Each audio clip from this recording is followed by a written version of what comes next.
What's going on, Flix Talkers? Now that the dust has settled and Karate Kid's Legends is out, I thought it'd be fun to give you guys my honest ranking on the Karate Kid franchise as a whole. Now, I'm going to be completely honest with you guys. I did catch this franchise later into my adult life, so my experiences with the franchise might be a little different than if you guys saw it when you were kids, or if you guys saw it on the big screen in the 80s and 90s. Either way, like I said, this is going to be my honest ranking, and I want you guys to leave your honest ranking down in the comments below. And before we get into it, make sure to hit that big thumbs up to support the channel, and consider subscribing today for more rankings like this, movie reviews and movie reactions here on the channel.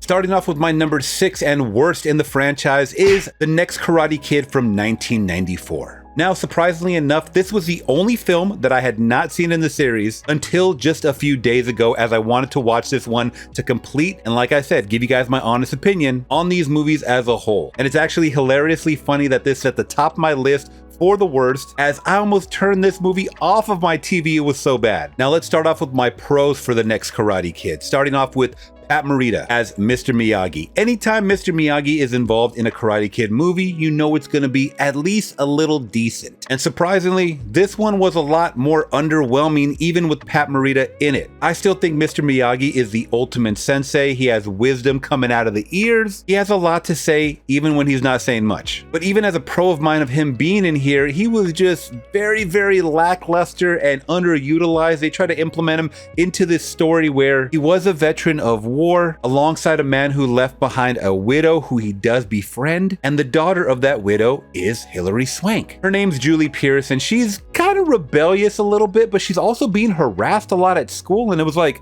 there was so much harassment going on, especially from the men, the young men in this movie. It was not being addressed, and I was just like, the 90s were a crazy time to be alive, man. Which leads to the next pro of mine, guys, for this film is Hilary Swank as Julie. Now, I thought she was good in her performance as this character. She's very strong, she has a good edge to her, but she was a bit goofy, and when it came to the training of her to basically just kind of defend herself, because in this, the whole story is different. This is not a Karate Kid story. It's more about just protecting herself from these bullies that are part of some kind of military group that's held on high school grounds. I don't even know what it was called. I was thinking ROTC the whole time, but it's never really acknowledged. But either way, she has to defend herself, and when it came time to the training, it was just so lickety split. And she's also training with monks, which I thought was a cool element. We got to see her kind of pulled out of this city and school environment. But once again, it is so dang rushed. It's like a 2-week period, and then she's the next Karate Kid.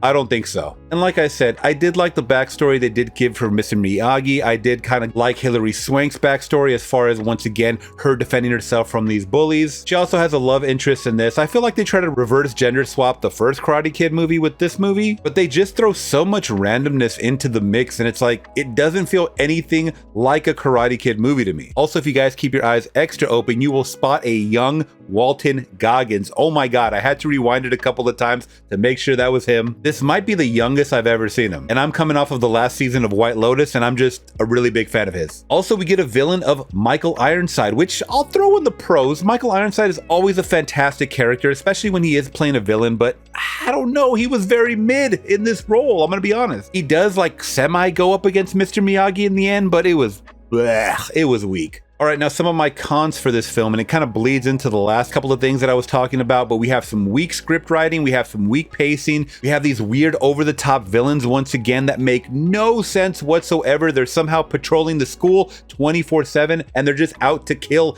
Hilary Swank. I don't understand why. I don't know why they're bullying her. At one point, one of the main bullies is talking about that he wants to take her out on a date, but he's like very aggressive and forceful and very scary. But once again, it's very off-putting for a Karate Kid movie. I did not dig it. Also, this movie is called The Karate Kid. There is no karate scenes whatsoever. I mean, in a blink of an eye, you see a scene for about 30 seconds, and that's it. I was not razzle-dazzled at all by any tournaments, by any street fights. Nothing whatsoever. This was very underwhelming, man. Like I had said, it was about 1 hour and 47 minutes, but it was very hard to digest, and once again, even call a Karate Kid movie. Also, the chemistry between Hilary Swank, Julie, and Mr. Miyagi, played by Pat Morita, was okay. I understand he was trying to play more of like a father figure, like as far as if he had a daughter. And once again, this is gender swapping stuff that we're doing. We're not trying to reinvent the wheel too much, but they do change the story up so much that you're not really invested into even what's going on. These monks come to Boston. It's at one point they even start dancing to one of her songs. It's very cringe, ridiculous, and a product of the 90s, if I can say so. I thought that they were supposed to be spiritual leaders. Never trust spiritual leader who cannot dance. What? Bro, what are you talking about, man? All right, Flix Talkers, number 5 worst Karate Kid movie is The Karate Kid Part 3 from 1989. Now, it's fair to say once you get into the threes of the sequels, they are usually doo-doo caca, mid, garbage, trash. And this one is no different, even though we still have our original cast of Johnny LaRusso and Mr. Miyagi. So let's start off with my pros for this movie. And of course, like the last one, Pat Morita as Mr. Miyagi is always legendary. There's a little bit of wisdom, once again, sprinkled into all of these movies, but when he's in them, it makes it extra special. So as mentioned, I did like Mr. Miyagi's performance in this one. Him and Daniel-san definitely work perfect, even though it's the third movie. And it is kind of a continuation of the story or the films that we witnessed previous, as it does build on the relationship of Danny and Mr. Miyagi, continuing their journey and showing long-term consequences of past conflict. Now, I'm still fresh off of Cobra Kai, which we'll talk about at the end, but this is when we're introduced to one of the most awesome villains in the franchise, at least to me, Mr. Terry Silver. And in Cobra Kai, he is devilish. I really like Terry Silver a lot. I thought he was a good villain, at least for Danny and Mr. Miyagi. He got in their way. He's very aggressive and fierce, especially when it comes to some of the fight choreography that we get to see. He's extremely over the top, charismatic, and very manipulative, not only in this movie, but once again in the Cobra Kai series. Now, this film definitely dives deep into themes of manipulation and loyalty. The film explores how easily a young person can be influenced and how true friendship and guidance can bring them back. I do think if you're a fan of the Karate Kid franchise, you will like this movie, even though it's higher up on my worst list. Now for my cons or dislikes for this movie, and it's at the top of my dislikes, guys.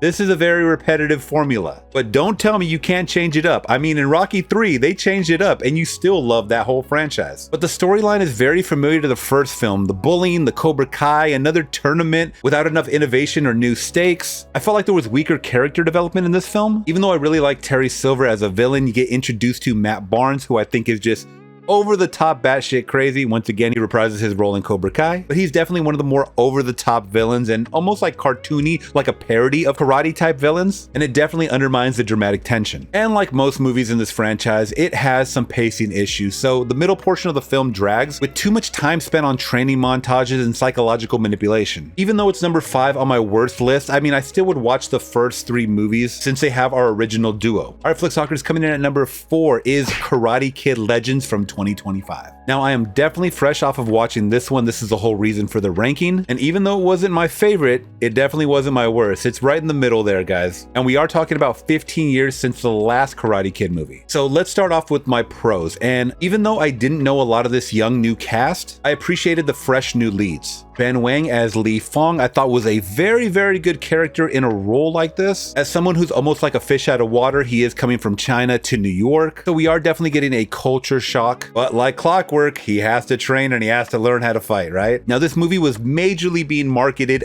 by its co-stars, Jackie Chan and Ralph Macchio. I mean, just look at the posters. Their heads are huge as they're overpowering and overshadowing anything else going on in these pictures. But it does lead to one of my dislikes, but we'll wait a moment for that. Jackie Chan reprises his role as Mr. Han, who we saw from 2010's The Karate Kid. He knows Li Fong and his mom, and he's here to help them out any way he can. And of course, we can't have one legend without bringing back another legend, Ralph Macchio as Daniel LaRusso. So we fly out to California, we get to see Daniel LaRusso halfway through the damn movie, and I'm like, okay, this is what I'm waiting for. So it was good for the nostalgic factor, guys, of seeing these two back on the screen, and I think they still move and look pretty good. Now, I really like a lot of the fight choreography that we get into this movie. A lot of it's hand-to-hand, really close-up combat, especially from Li Fong. I couldn't really tell if he was using the stunt double or not, but he was getting a lot of scraps. And another huge pro of mine was introducing this movie to a younger audience, a Gen Z audience, because if anything, guys, I'm getting older, you're getting older, but guess what? If we can introduce this Karate Karate Kid franchise to a younger generation. That's all I care about at the end of the day. And of course, if it's executed correctly. Now let's talk about my dislikes for this film. Even though I want these stories of the Karate Kid to be told, can you change the damn story up a bit? So this movie was extremely formulaic, man. The storyline followed the same familiar tropes that we've learned to digest over the years from this franchise. The same themes about bullying, the martial arts tournament. I mean, I'm not a writer or director, but I'm sure you can do something innovative and fresh with this. Maybe focus more on family. I don't know. I just didn't get it from this one. Also, this movie has one of the worst villains that is so underutilized and underdeveloped. We don't get to spend enough time with them, so we don't really care when he's on screen. I want to absolutely fear these bullies so we can root for our protagonist at the end. Once again, I just didn't feel it from this guy. Also, going back to my love for Jackie Chan and Ralph Macchio in this movie, I think they relied too heavily on that nostalgia just to sell a film, and they're not in this movie really too much. I just thought it was lazy nostalgia bait. I mean, yeah, there's a post-credit scene that kind of made me smile because once again, I'm fresh off of watching Cobra Kai, but it wasn't enough for me to watch it again. All right, my number 3 pick in the Karate Kid franchise is The Karate Kid Part 2 from 1986. All right, now this is where we start getting into the rewatch value of the Karate Kid movies. Starting off with my likes for this film. This movie did what you're supposed to do with sequels, is you get a deeper exploration for some characters, and you get that with Mr. Miyagi's backstory. Now, one of the film's biggest strengths is the backstory it gives to Mr. Miyagi. We learn about his estranged father, his lost love, Yuki, and former best friend turned enemy, Sato. Like I said, when you get more into this character development, especially these ones that you've known and grown to love, you have much more of an appreciation for them. Also, I thought Pat Morita's performance in this film was a little more deeper, a little more dramatic than in the first film. I also like the setting that we got for this film. We're flying to Okinawa, which is definitely a culture shock for Danny from a suburb in California. The setting allows for a deeper dive into traditional martial arts values and Japanese customs, which definitely brought the authenticity and a fresh direction to the story. This film also touches on themes of honor, forgiveness, tradition, and generational conflict. Also, we get introduced to Chosen, played by Yuji Okamoto, who I absolutely love in the Cobra Kai series. I like him in this movie too. He's a good foe, but he is absolutely awesome in Cobra Kai. Also, what this movie does well is it picks up directly off the last movie, which is the first movie, which definitely keeps that narrative momentum and strong continuity going. And I definitely felt like Danny LaRusso got stronger, at least not only physically, but mentally, and he got a little more mature into this sequel than in the first that we get to see, where he's a lot more immature. All right, let's get into some of my dislikes for the Karate Kid Part 2. Even though I definitely gave Chosen his kudos, I think he is one of the weaker antagonists in this series. Don't get me wrong, he is menacing, but he lacks some of the charisma that maybe like a Terry Silver or even like a Johnny Lawrence had. Because when you have these villains, you have to be snarky, you have to be arrogant, and yeah, I got that a little bit from Chosen, but not enough for him to be a memorable villain for me. Now, like I had mentioned in some of the previous films, this one had a little bit of the slower pacing going on. The middle portion of the film can kind of feel drawn out a little bit with long stretches devoted to local tradition, and there's a little bit of a romantic subplot kind of thrown in there. I definitely felt like in these areas it could have been a little more action, at least for, once again, the karate fans. Because if you are going to have these subplots, especially the little love story that they got, you got to develop these characters, and I don't think they developed Yuki's character too much. And it was almost like in the Karate Kids Legends, which I just saw recently, the Mia character, there was a little bit of blossoming love there, but it doesn't really go anywhere because they don't develop on these characters. All right, now number 2 on my list is The Karate Kid from 2010. I didn't think I would say it, guys, but I did rewatch The Karate Kid for my ranking, and I don't know if it was the director or the time that it hit, but this was a pretty refreshing remake. Now, I believe this film is technically a reboot, and I like that. Straight out the gate with my pros, I do like that. At this point in time, I think the last trilogy ended at the late 80s, so for it to even continue on in the 21st century with Daniel LaRusso would be no, it wouldn't be good. So I love the fact that they rebooted this with a new story, a new Mr. Miyagi, so to speak. And that leads into my first big like for this film is Jackie Chan as Mr. Han. And that's the whole reason I wanted to watch Karate Kid Legends. Now, I grew up on Jackie Chan. I've seen a lot of his movies from China, from the US. This man growing up was a household name, man. I think in this film, Jackie Chan really shines with the dramatic performances. There's a couple of emotional scenes that definitely show his dramatic range. I mean, most of us are used to Rush Hour Jackie Chan and being the funny guy, but he's pretty good in the dramatics department in this one. Also, like in The Karate Kid Part 2, we get a different setting. This time we're going to China. Now, if you guys don't know the story, the Karate Kid is now played by Jaden Smith, who goes with his mom to China. He has to adapt to this school, to this culture, to no one speaking English, and from there it becomes our Karate Kid film. Now, I love this setting of China, man. We get to see a training montage on the Great Wall of China. I always remember that because they used to always show this movie on TV all the time growing up. But it definitely adds a more authentic and realism to this karate, or actually I believe it's kung fu, so it'd be like the Kung Fu Kid. You also get some great choreography in this film, unlike some of the other additions in the franchise. And like I said, I don't know if it's the director or the cinematographer, but these fight scenes were very elaborate. They were very in your face. And even though this is a very, very younger Karate Kid, this definitely appeases to the older Kung Fu fans. Also, I definitely felt like this had the highest production value. I don't know the budget on this film, but it definitely felt more cinematic than any of the movies in the franchise so far. And what was so cool about this reboot is that it was able to retain its original core, which was a boy being bullied, finding a mentor, and learning self-respect through martial arts. Maybe that's why this film worked for me and a lot of others, because they didn't really try to piggyback off of the previous films. They just knew they had to start from scratch with a different cast. I also really love the emotional arc between Dre, played by Jaden Smith, and Mr. Han. I felt like it was well earned and very touching, showing how loss, discipline, and connection can lead to healing. All right, now here's some of my dislikes for this film, The Karate Kid. Starting off with, this movie is 2 hours and 20 minutes.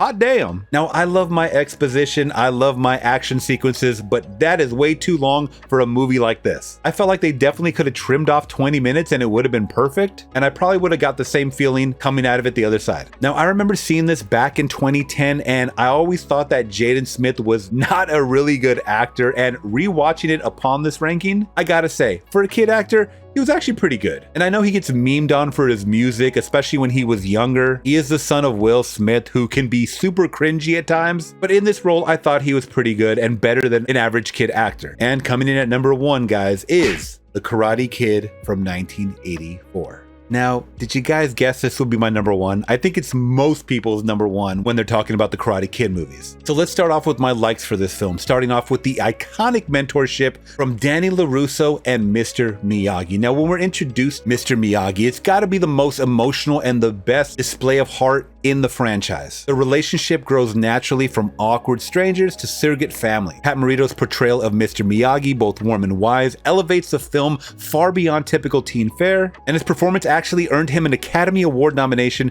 for Best Supporting Actor. Now, this movie is a first of the franchise, so the story itself is a powerful underdog story that, yes, in the sequels they try to replicate a little bit, but they did it best in this one. The narrative taps into a timeless theme of an outsider facing adversity and overcoming it through perseverance, humility, and personal growth. This is the film where we also get to learn the awesome Miyagi-isms, such as his lessons of wax on, wax off, that are not just training tools, but life philosophies. Unlike many martial arts films of its time, The Karate Kid emphasized on the spirituality and ethical principles behind karate, the balance, the discipline, self-respect, and peace over violence. Also, this film had some great characters in it, not just Danny and Mr. Miyagi, but we got to see his relationship with Allie, played by Elizabeth Shue, who adds some charm and vulnerability, grounding Danny's character in a believable teenage experience. I was born and raised in Cali, so those scenes that we saw from Danny and Allie, especially on the beach, I could totally relate to all of that. And technically, I was born in the Valley, so I might be a little biased. Also, we get one of my favorite characters of all time, especially if you guys have seen Cobra Kai. Of all time, man, I'm talking about Johnny Lawrence, played by William Zabka. This has got to be one of the strongest, most arrogant, most fierce, most edgy, most everything, but also very emotionally damaged characters in the whole franchise. We get to see his sensei of Cobra Kai, John Kreese, played by Martin Kove, physically abuse these kids every teaching because they have to win no matter the cost. And of course, man, that final tournament, the All Valley, that's gotta be the most iconic stage to fight on. Yes, it's small, but there's something about it, man, that makes it just very, very intimate and relatable. I think we've all been in a gym like that. And of course, the final move, the crane kick. I mean, This is legendary stuff we're talking about here. And this movie had timeless themes. Once again, I talked about in the sequels how they try to replicate this. And even though it did work in the 80s and 90s, because this was a big thing, bullying, I feel like nowadays maybe bullying is not at the top of list of things that you should be worrying about. But this movie did focus on bullying, mentorship, self-discipline, and coming of age struggles that anyone at the time could relate to. The film also avoids glamorizing violence instead of teaching that strength comes from restraint and inner confidence. Now, some of my dislikes for The Karate Kid 1984 are nothing. I have none. I absolutely love this movie. This movie is a 5 out of 5 for me. I could totally watch it over and over again. I know a lot of you guys may have some gripes with this movie. I don't. I mean, I put this in there with the Back to the Future type movies where I could just rewatch them just for the nostalgic value and the feeling that I get when I watch them. But hey, like I said, leave your list down below, guys. So that is mine. I know it was kind of a long-winded video. I just wanted to get all my thoughts out. I had some notes on the side. You guys let me know before you leave. Did I nail it? Did I give a pretty good ranking for this franchise? Let me know in the comments below, and before you guys leave, hit that big thumbs up to support the channel and consider subscribing today for more. I'll catch you guys in the next one. I'm gone.